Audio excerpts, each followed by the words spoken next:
Good evening, and thank you for joining me for another Boring Books for Bedtime. I hope tonight's selection provides all the boredom your busy brain needs to quiet down and let you get some sleep. Before we begin, I'd like to give a special shout out of thanks to some new members of our Patreon family: Shannon, Jose, Pete, and Kristen. Thank you all so much for supporting this podcast. By becoming members of Patreon, you help us remain 100% listener supported and ad-free for everyone, and it's very much appreciated. If you're interested in supporting Boring Books for Bedtime and finding out more about the perks available to subscribers, including exclusive episodes and brand new collections so you can find your favorite recordings by topic, you'll find a link to Patreon in the show description.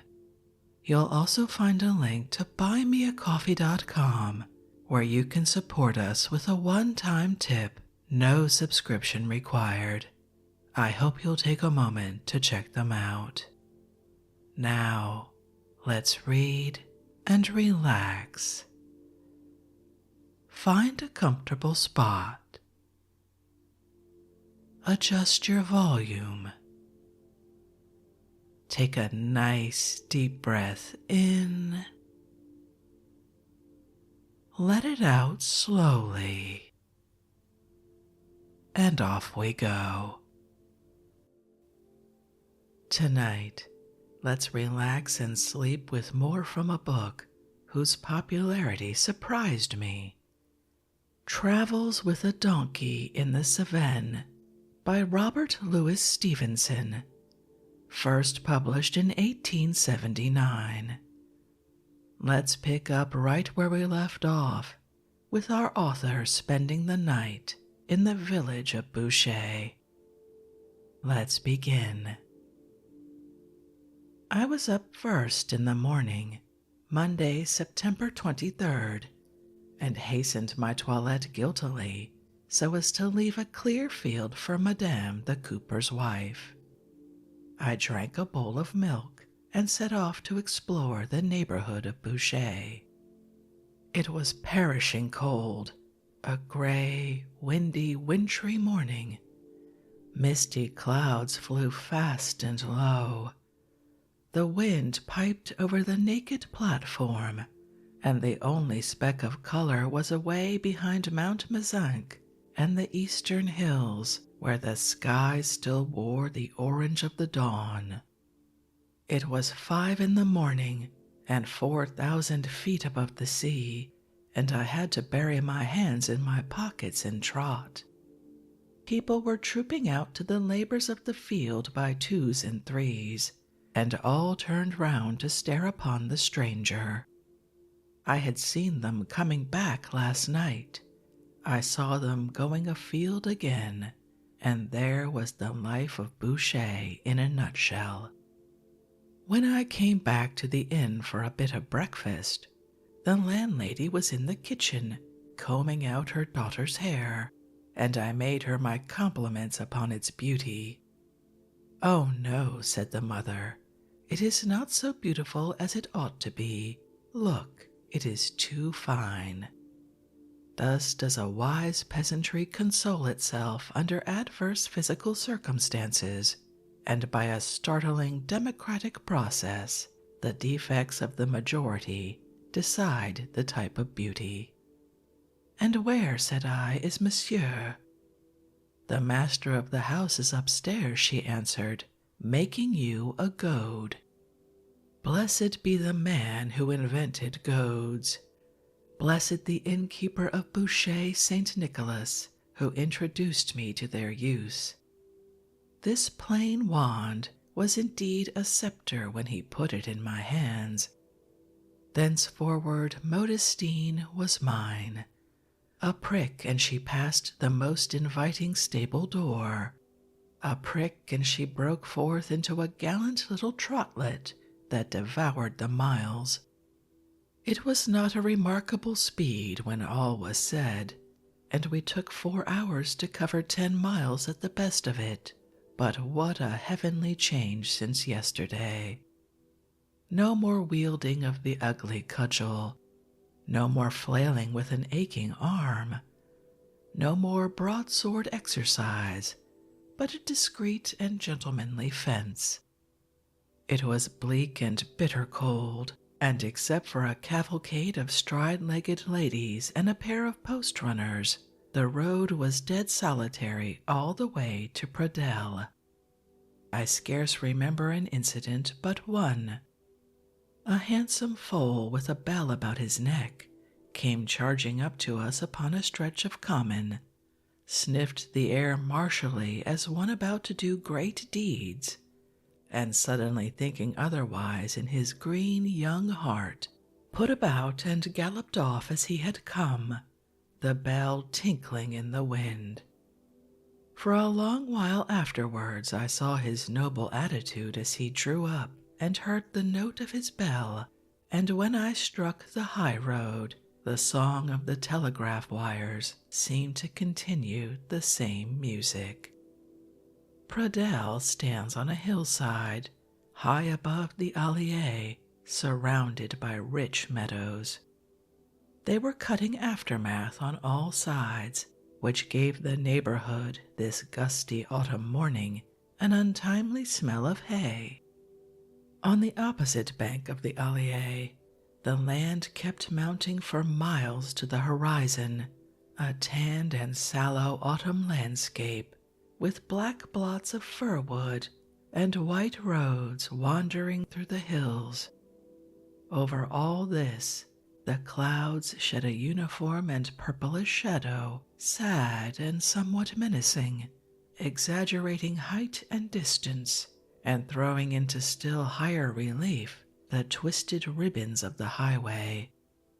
It was a cheerless prospect, but one stimulating to a traveler, for I was now upon the limit of Valais, and all that I beheld lay in another county, wild Gevaudan, mountainous, uncultivated, and but recently disforested from terror of the wolves. Wolves, alas, like bandits, seem to flee the traveler's advance, and you may trudge through all our comfortable Europe and not meet with an adventure worth the name. But here, if anywhere, a man was on the frontiers of hope, for this was the land of the ever-memorable Beast, the Napoleon Bonaparte of wolves. What a career was his! He lived 10 months at free quarters in Gevaudan and Vivarais. He ate women and children and shepherdesses celebrated for their beauty. He pursued armed horsemen. He has been seen at broad noonday, chasing a post-chaise and outrider along the King's High Road, and chaise and outrider fleeing before him at the gallop. He was placarded like a political offender, and 10,000 francs were offered for his head. And yet, when he was shot and sent to Versailles, behold a common wolf, and even small for that. Though I could reach from pole to pole, sang Alexander Pope, the little corporal shook Europe, and if all wolves had been this wolf, they would have changed the history of man. Monsieur Eli Berthet has made him the hero of a novel, which I have read and do not wish to read again. I hurried over my lunch and was proof against the landlady's desire that I should visit Our Lady of Pradelle, who performed many miracles, although she was of wood, and before 3/4 of an hour I was goading Modestine down the steep descent that leads to Langon on the Allier. On both sides of the road, in big dusty fields, farmers were preparing for next spring. Every 50 yards a yoke of great-necked, stolid oxen were patiently hailing at the plough. I saw one of these mild, formidable servants of the glebe, who took a sudden interest in Modestine and me. The furrow down which he was journeying lay at an angle to the road, and his head was solidly fixed to the yoke, like those of caryatids below a ponderous cornice. But he screwed round his big, honest eyes and followed us with a ruminating look, until his master bade him turn the plough and proceed to reascend the field.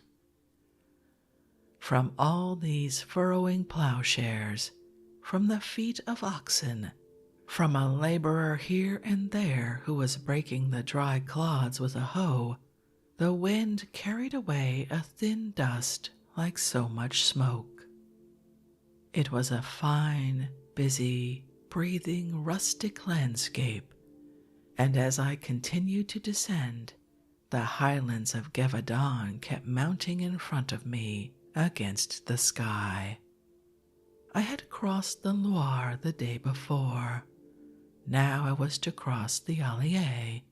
So near are these two confluents in their youth. Just at the bridge of Langon, as the long-promised rain was beginning to fall, a lassie of some 7 or 8 addressed me in the sacramental phrase, "D'où que vous venez?"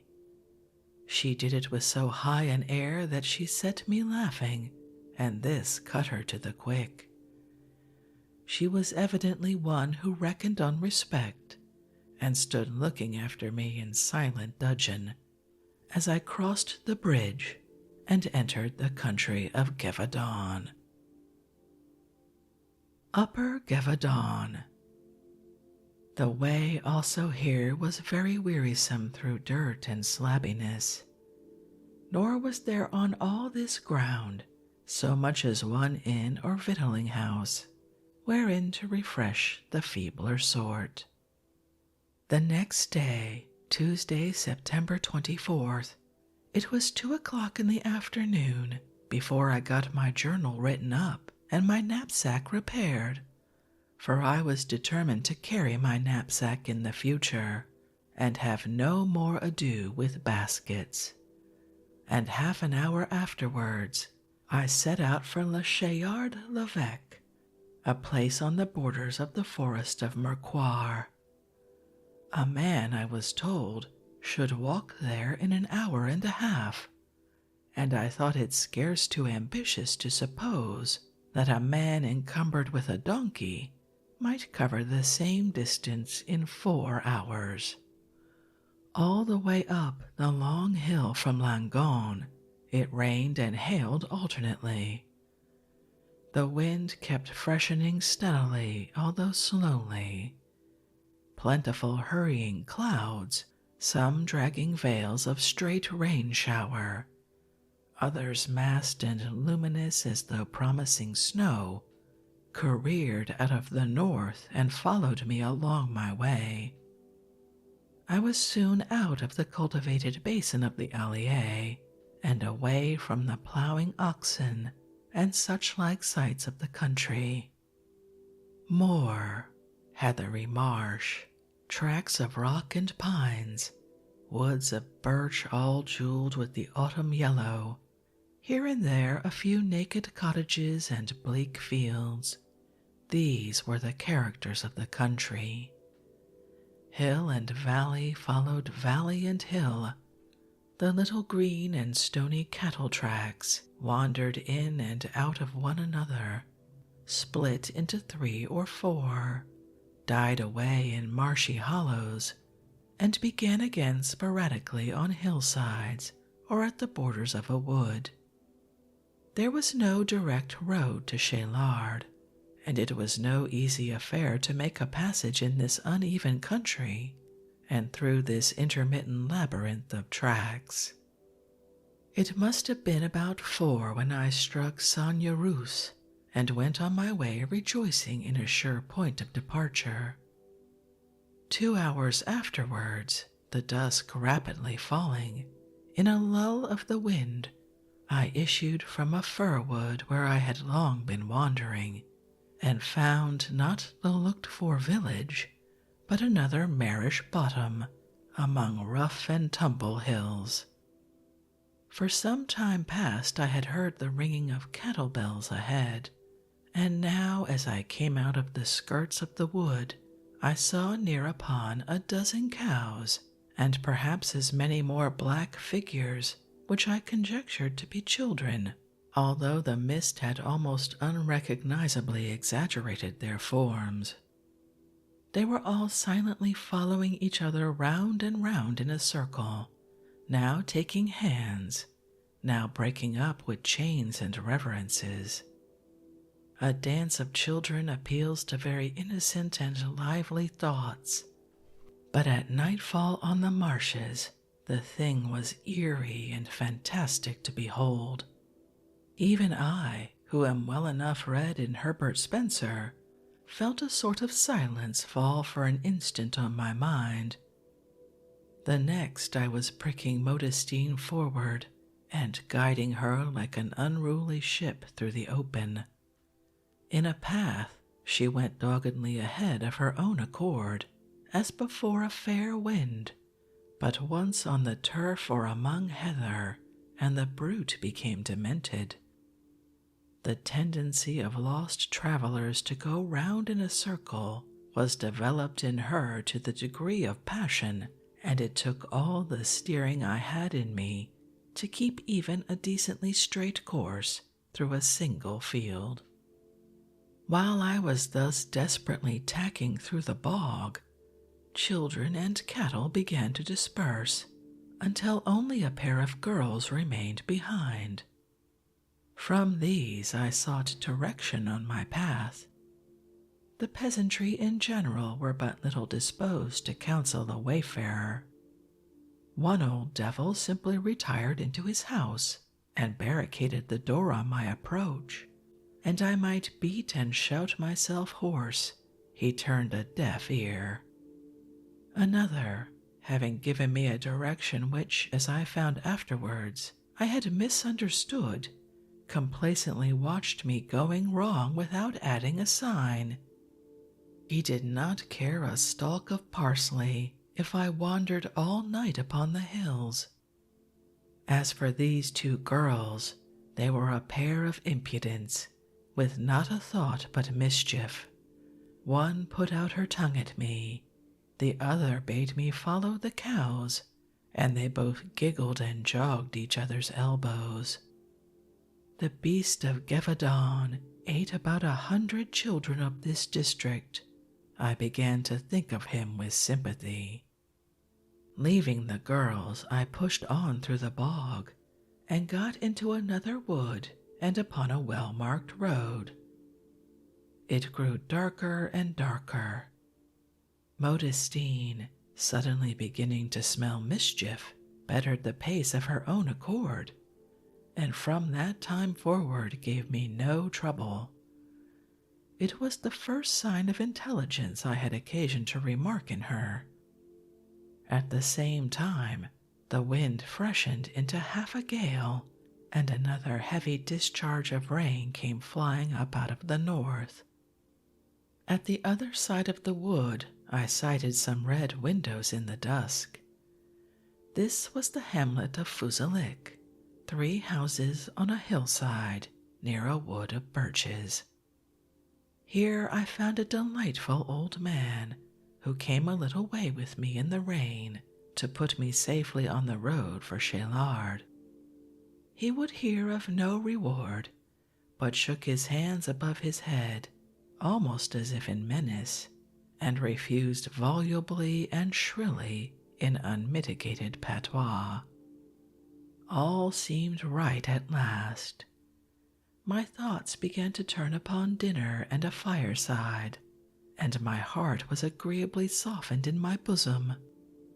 Alas, and I was on the brink of new and greater miseries. Suddenly, at a single swoop, the night fell.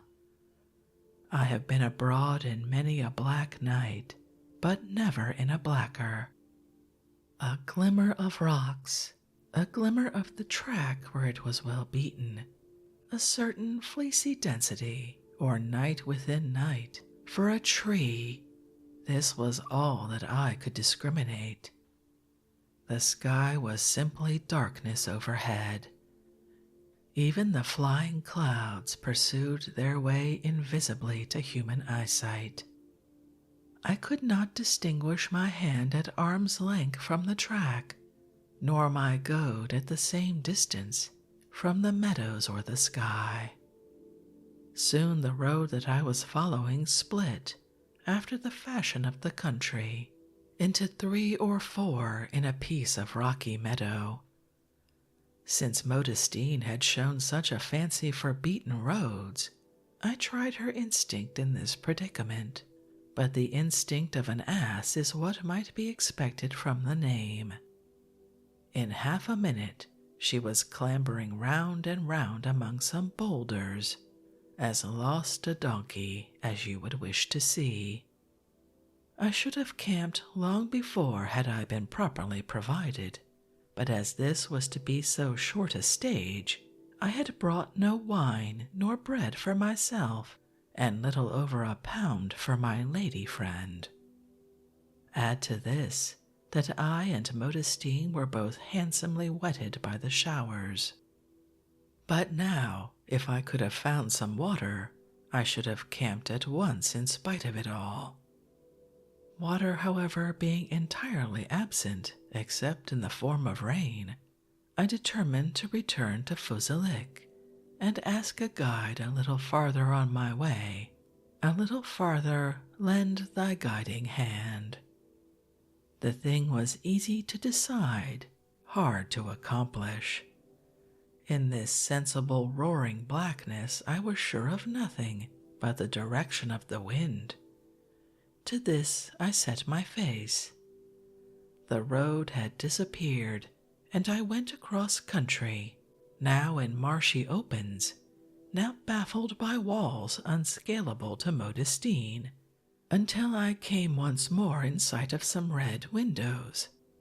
This time they were differently disposed. It was not Fuselic, but Fuselac, a hamlet little distant from the other in space, but worlds away in the spirit of its inhabitants. I tied Modestine to a gate and groped forward, stumbling among rocks, plunging mid-leg in bog, until I gained the entrance of the village. In the first lighted house, there was a woman who would not open to me. She could do nothing, she cried to me through the door, being alone and lame. But if I would apply at the next house, there was a man who could help me if he had a mind. They came to the next door in force, a man, 2 women, and a girl, and brought a pair of lanterns to examine the wayfarer. The man was not ill-looking, but had a shifty smile. He leaned against the door-post and heard me state my case. All I asked was a guide as far as Chalard. "What's that you want? It's dark," said he. I told him that was just my reason for requiring help. "I understand that," said he, looking uncomfortable, "but—" "I was willing to pay," I said. He shook his head. I rose as high as 10 francs, but he continued to shake his head. "Name your own price, then," said I. "It's not that," he said at length, and with evident difficulty, "but I am not going to cross the door." I grew a little warm, and asked him what he proposed that I should do. "Where are you going beyond Chalard?" he asked, by way of answer. "That is no affair of yours," I returned, for I was not going to indulge his bestial curiosity. "It changes nothing in my present predicament." "It's true that," he acknowledged with a laugh. "Yes, it's true. And where are you going?" A better man than I might have felt nettled. "Oh," said I am not going to answer any of your questions, so you may spare yourself the trouble of putting them. I am late enough already." I want help. If you will not guide me yourself, at least help me to find someone else who will." "Hold on," he cried suddenly. "Was it not you who passed in the meadow while it was still day?" "Yes, yes," said the girl, whom I had not hitherto recognized. "It was Monsieur. I told him to follow the cow." "As for you, mademoiselle," said I, "you are a farceuse."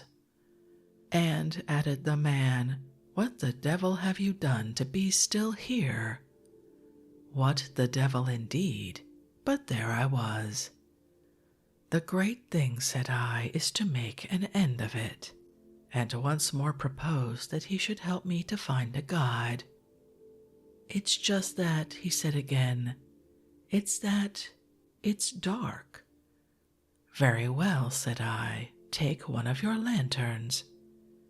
"No," he cried, drawing a thought backward, and again entrenching himself behind one of his former phrases, "I will not cross the door." I looked at him. I saw unaffected terror struggling on his face with unaffected shame. He was smiling pitifully and wetting his lip with his tongue, like a detected schoolboy. I drew a brief picture of my state and asked him what I was to do. "I don't know," he said. "I will not cross the door." Here was the Beast of Gevaudan, and no mistake. "Sir," said I, with my most commanding manners, "you are a coward."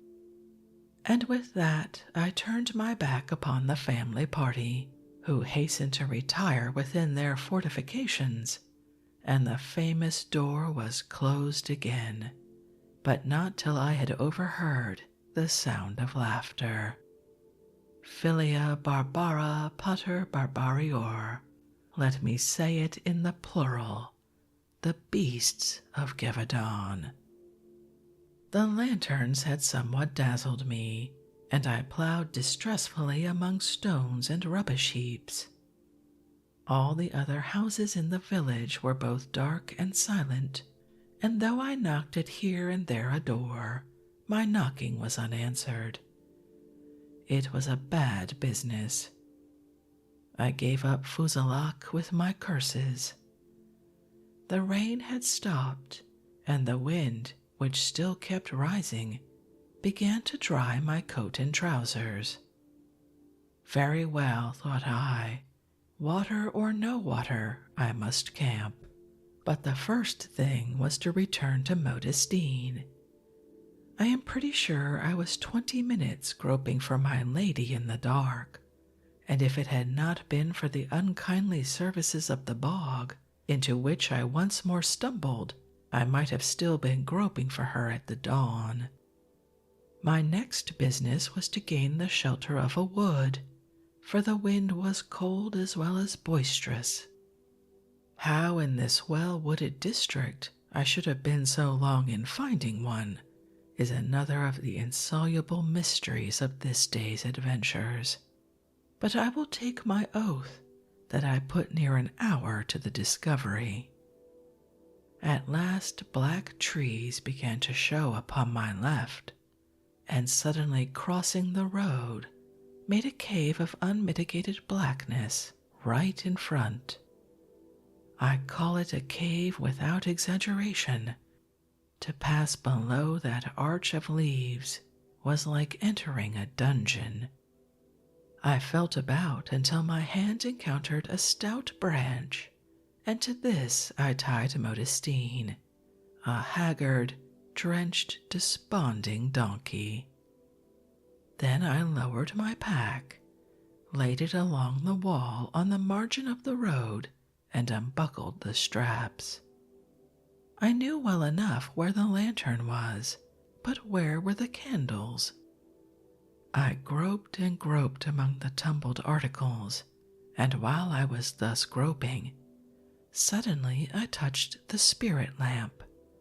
Salvation! This would serve my turn as well. The wind roared unwearyingly among the trees. I could hear the boughs tossing and the leaves churning through half a mile of forest. Yet the scene of my encampment was not only as black as the pit, but admirably sheltered. At the second match the wick caught flame. The light was both livid and shifting, but it cut me off from the universe and doubled the darkness of the surrounding night. I tied Modestine more conveniently for herself and broke up half the black bread for her supper, reserving the other half against the morning. Then I gathered what I should want within reach, took off my wet boots and gaiters, which I wrapped in my waterproof, arranged my knapsack for a pillow under the flap of my sleeping bag, insinuated my limbs into the interior, and buckled myself in like a bambino.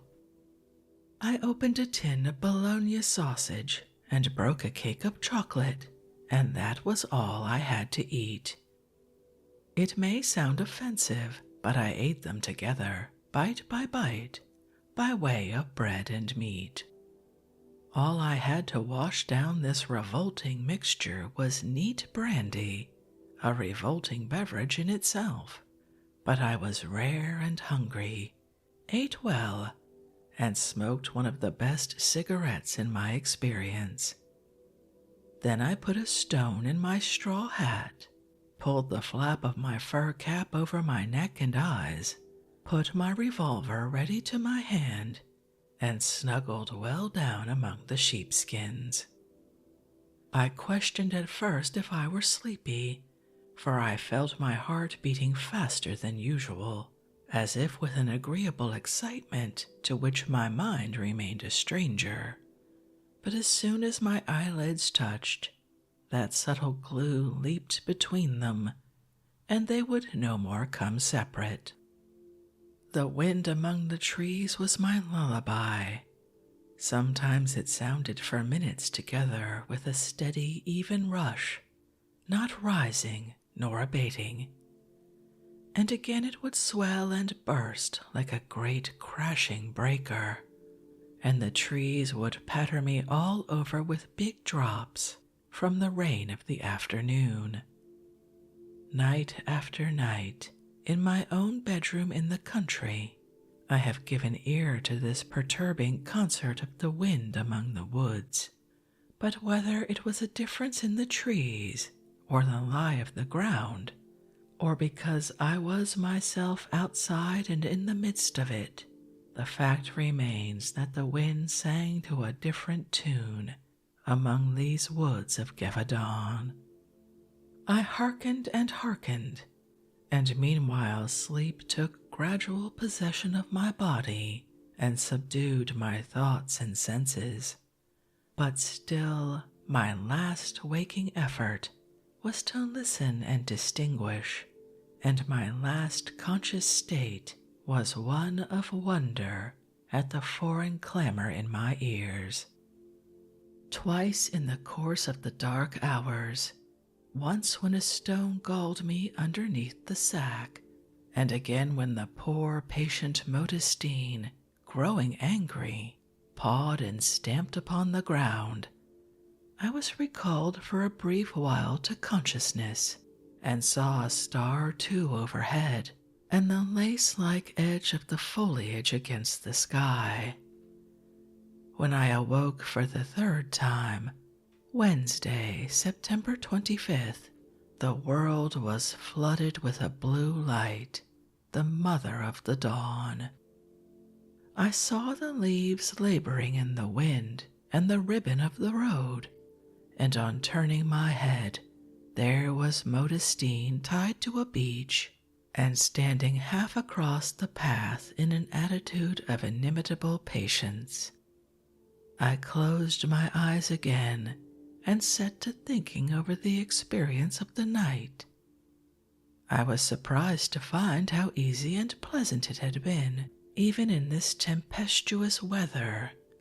The stone which annoyed me would not have been there had I not been forced to camp blindfold in the opaque night, and I had felt no other inconvenience, except when my feet encountered the lantern or the second volume of Perra's Pastors of the Desert among the mixed contents of my sleeping bag.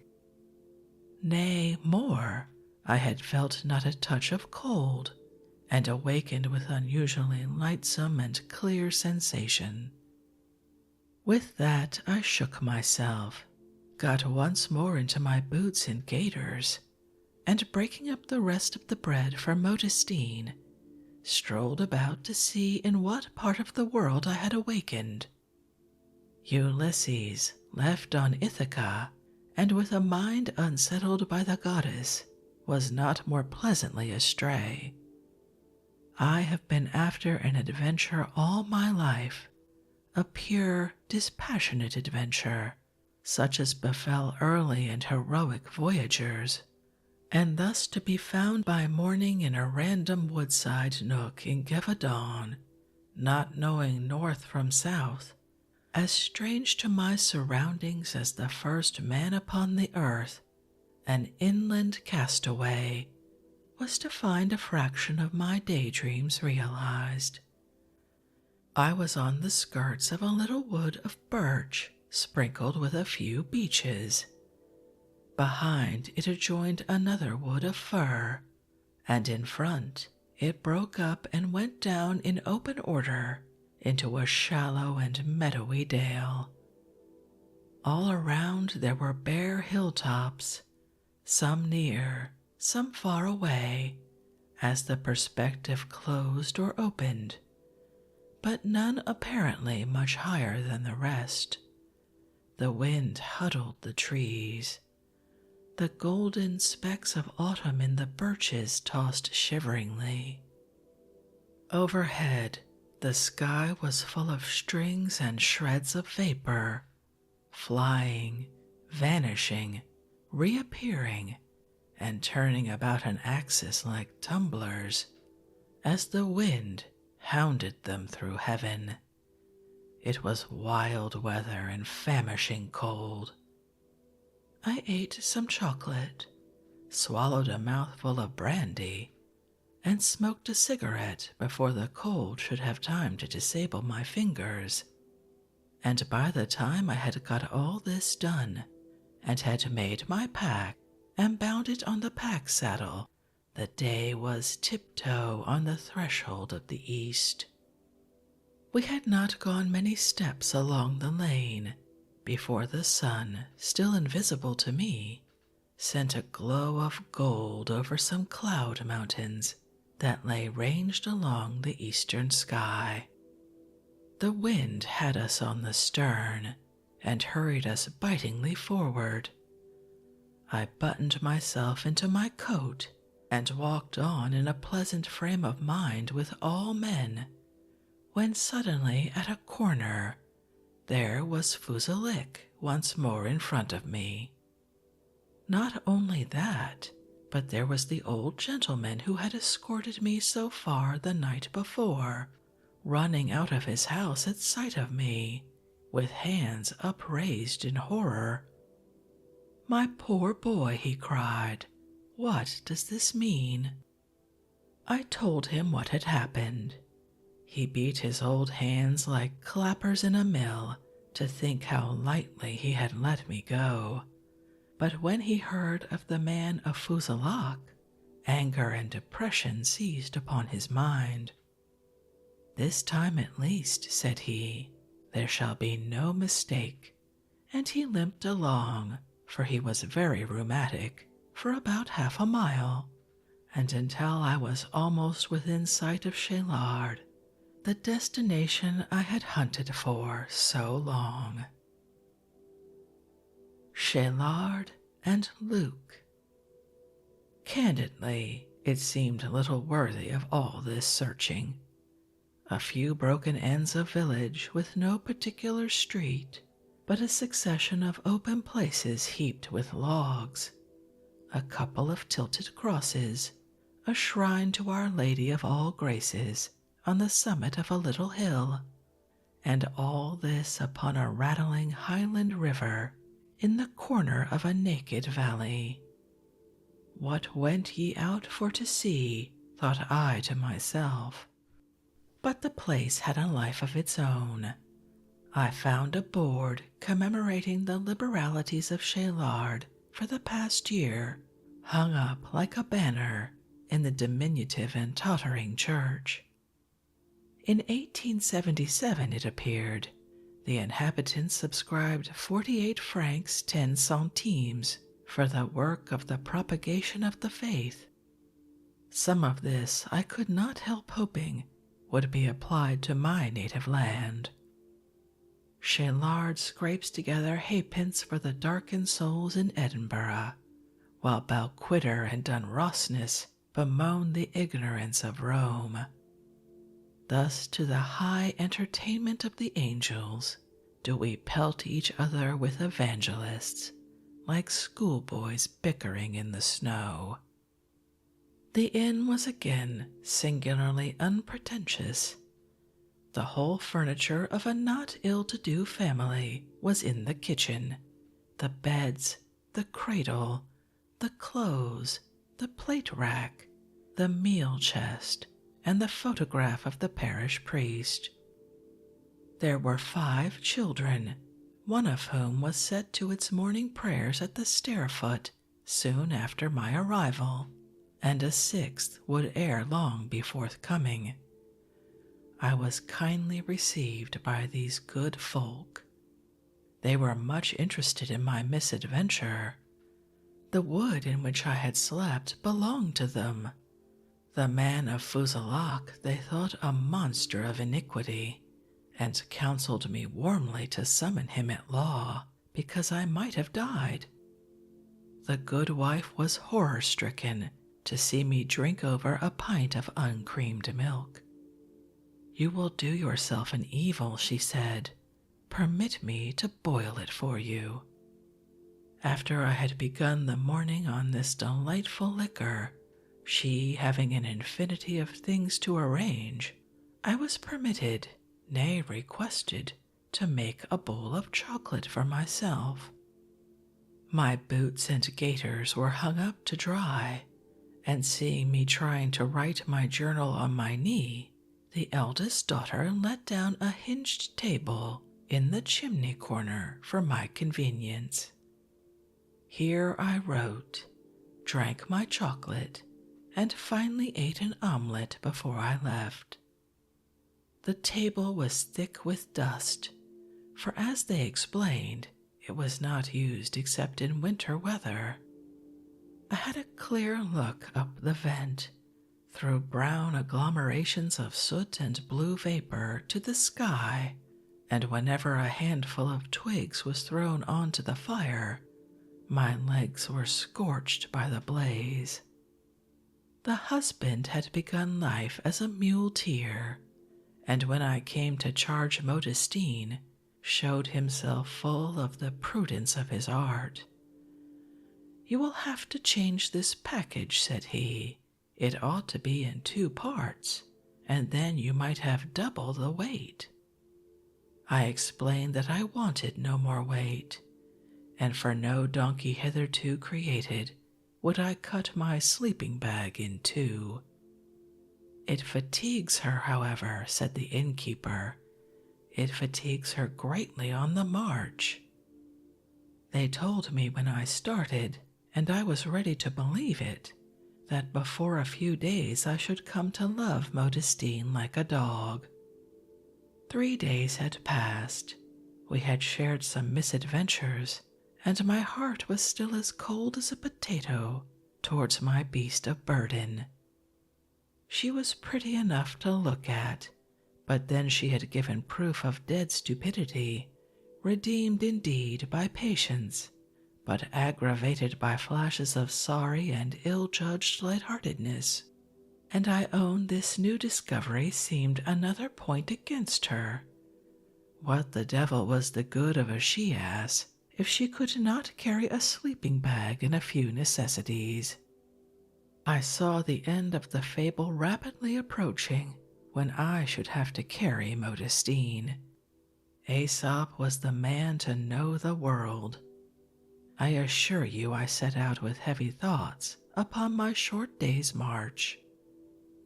It was not only heavy thoughts about Modestine that waited me upon the way, it was a leaden business altogether. For first, the wind blew so rudely that I had to hold on to the pack with one hand from Chelard to Luc, and second, my road lay through one of the most beggarly countries in the world. It was like the worst of the Scottish Highlands, only worse.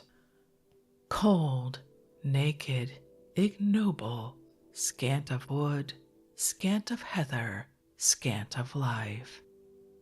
A road and some fences broke the unvarying waste, and the line of the road was marked by upright pillars to serve in time of snow.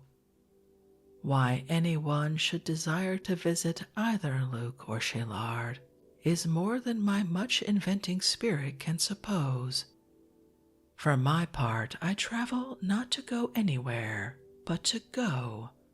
I travel for travel's sake.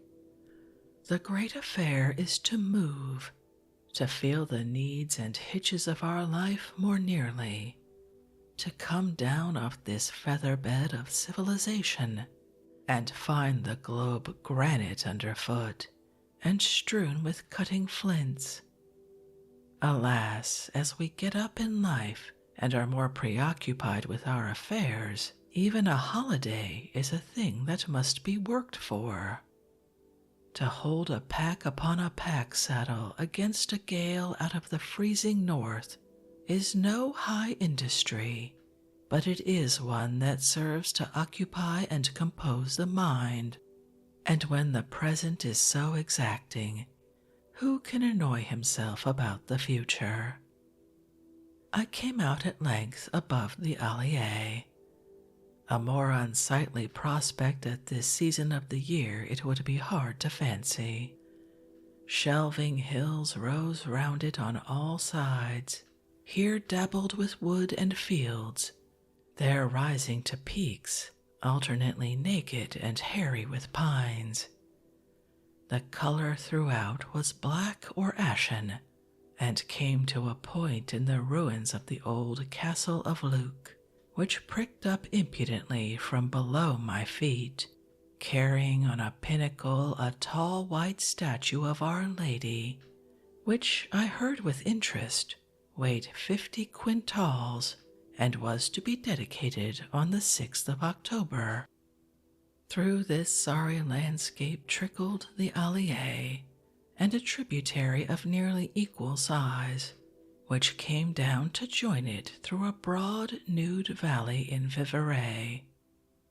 The weather had somewhat lightened, and the clouds massed in squadron, but the fierce wind still hunted them through heaven, and cast great ungainly splashes of shadow and sunlight over the scene.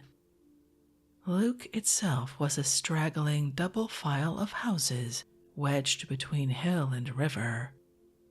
It had no beauty, nor was there any notable feature save the old castle overhead with its 50 quintals of brand-new Madonna. But the inn was clean and large.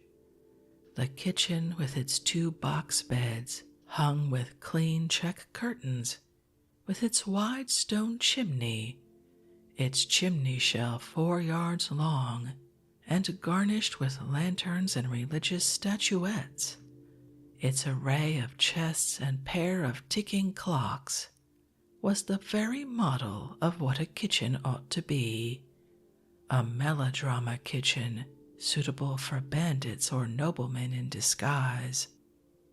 Nor was the scene disgraced by the landlady, a handsome, silent, dark old woman, clothed and hooded in black like a nun.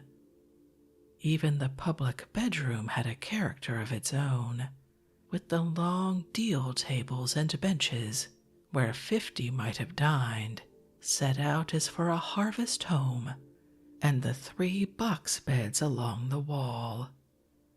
In one of these, lying on straw and covered with a pair of table napkins, did I do penance all night long in goose flesh and chattering teeth, and sigh from time to time as I awakened for my sheepskin sack and the lee of some great wood.